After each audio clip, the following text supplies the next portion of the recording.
마지막 세 번째 셈은 가나안의 꿈인데, 이건 아브라함으로부터 시작된 가문의 비전입니다.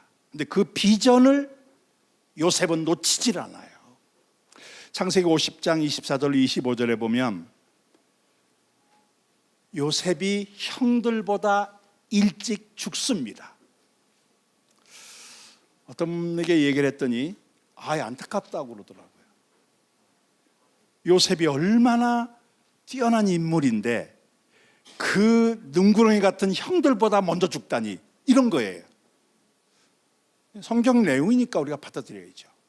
거룩하다고 오래 살지 않을 수도 있다. 네? 그러니까 거룩한 사람이 덜 거룩한 사람보다 더 오래 산다는 법칙은 없습니다. 하나님께서 필요하면 먼저 데려가실 수 있다. 지금 먼저 데려가신 이유가 있어요. 형들에게 유언을 하는 거예요. 동생이. 24절, 요셉이 그의 형제들에게 이르되 나는 죽을 것이나 하나님이 당신을 돌보시고 당신들을 이 땅에서 인도하여 내사 아브람과 이삭과 야곱에게 맹세한 땅에 이르게 하실 것입니다. 이게 무슨 얘기예요? 출애굽입니다.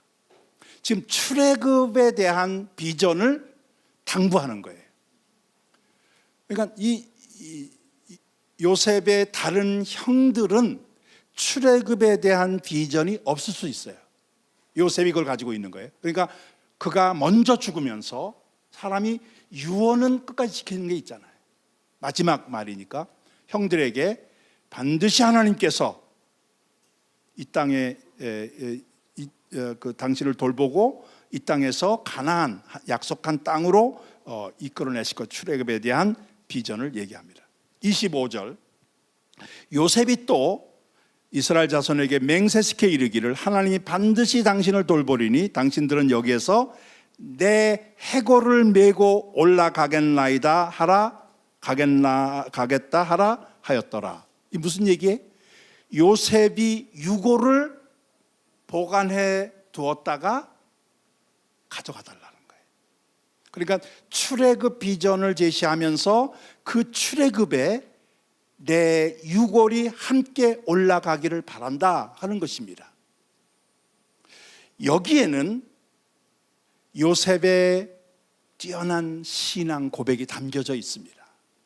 원래 이집트라는 나라는 장례 문화가 세계적으로 발전한 나라예요. 그 대표적인 게 피라밋입니다. 그러니까 왕이 되면서 바로 시작하는 게 뭐냐 하면은 자기의 무덤을 만드는 일이에요.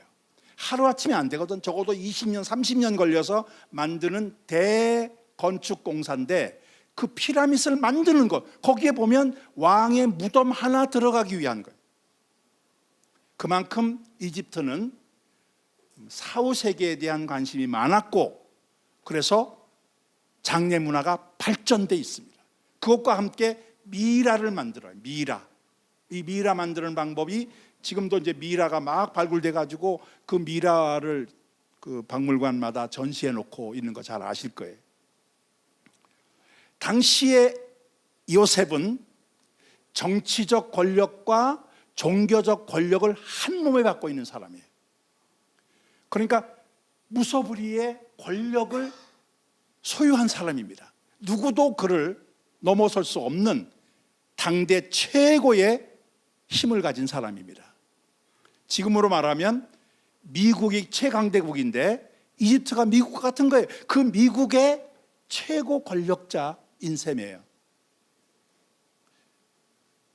그런데 그가 그 애굽에 아주 뛰어난 장례 문화를 가진 그 나라에 화스럽게 무덤도 만들고 미라도 만들고 그래서 자기를 얼마든지 사후에 자기의 시신을 위탁할 수도 있는데 다 제쳐놓고 그냥 썩은 다음에 뼈만 모아다가 함에다 담아 두어서 그걸 보관해 두었다가 출애굽 때 가져가게 해달라 하는 것이에요. 한마디로 말하면 애굽의 세속 문화에 오염되지 않았다는 것입니다. 거기에 매몰되지 않고 조상들이 받았던 그 비전, 가나안, 달동네만도 못한 지역이에요. 그런데 그곳에 자기를 묻어달라고 하는 이 마지막 유언을 남긴 것입니다.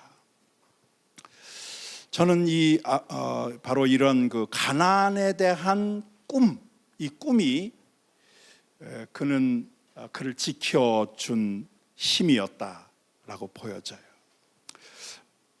오늘 우리는 조금만 여유가 생겨도 그것을 어떻게 하나님 나라를 위해서 쓸 것인가 관심이 아니라 어떻게 하면 나를 치장할 것인가로 가기 쉬운 게 우리의 모습인데, 요셉은 다 가지고 있고 마음대로 할 수 있고 그런데도 불구하고 자기를 딱 가나안에 초점을 맞춰서 거기에 나를 묻어달라라고 하는 이 소박한 삶의 고백이 요셉을 그렇게 만들었다 하는 것입니다.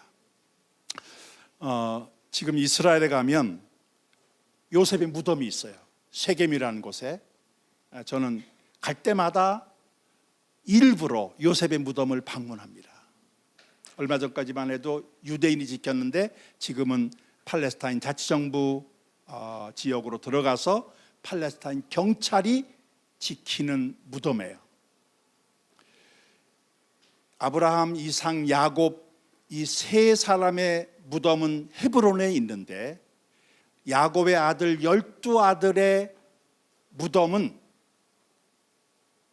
요셉을 제외한 11명의 무덤은 애굽에 있겠죠. 애굽에 묻혔겠죠. 어디에 있는지 아무도 모릅니다. 그냥 없어져 버렸어요. 역사 속에서 그들이 무덤에 뭐 매장되었다는 말도 없어요, 성경은. 근데 요셉은 출애굽 때 그 유고를 가지고 나왔고 모세가, 그리고 가나안 정복 동안에도 이 유고는 계속 보관되었다가 마지막 여호수아 24장에 보면 모든 것을 다 마친 다음에 요셉의 이 유고를 세겜에 장사 지냈다고 기록되어 있고, 바로 그 장소가 지금도 모든 사람이 방문할 수 있도록 공개되어 있습니다. 수천 년, 적어도 3,500년, 한 7, 800년, 3,800년, 900년 되는 그 역사가 지났음에도 불구하고 여전히 그의 무덤이 남아있다는 거 하는 것은 어떤 값으로도 계산할 수 없는 가치입니다. 우리에게 주는 메시지가 커요. 요셉에게 가나안의 꿈은 그렇게 위대한 흔적을 남겼다는 것이에요. 저는 이제 하나님께서 도우시면서 고난을 극복했다는 것하고, 그 다음에 그 두 차례의 그 꿈이 그를 지켜줬다고 하는데, 이 두 차례의 꿈은 결과적으로 어떤 그 결실을 맺게 됩니까? 형들을 만나게 돼요. 형들은 이제 죽었다 생각을 합니다. 어쩌면은 형들이 더 많은 상처를 갖고 살았는지 모르겠어요. 요셉은 상처가 없어요. 너무 기뻐서 끌어안으려고 하는데 형들은 이제 죽었다 생각하는 거예요. 여러분, 요셉이 상처받은 것 같은데 형들이 오히려 상처를 안고 살아요. 이 형들을 만납니다. 형들을 만나요. 요셉의 담장을 놓은 무성한 가지는 형제를 만나는 비전이기도 합니다. 우리는 큰 형제를 만나고자 애를 쓰고 있어요. 남북의 평화 통일입니다. 만나야 돼요. 서로 상처가 많습니다. 근데 우리는 그 상처를 하나님의 믿음 안에서 상처가 아니에요. 오히려 그들에 대한 안타까운 마음으로 끌어안아야 되겠다 하는 것입니다. 요셉을 견주주게 한 세 번째 셈, 가나안의 꿈, 그건 이스라엘의 비전입니다. 그것은 어느 것과도 맞바꿀 수 없는 가치예요. 그거를 붙잡으면 지금 당장 나에게 쥐어지는 재물은 없다 할지라도 이름이 3,800년, 900년을 지난 뒤에도 여전히 그 이름을 기억하는 무덤이 존재하는 것처럼 우리에게 그런 큰 은혜를 주시는 참 그 셈이다 싶습니다.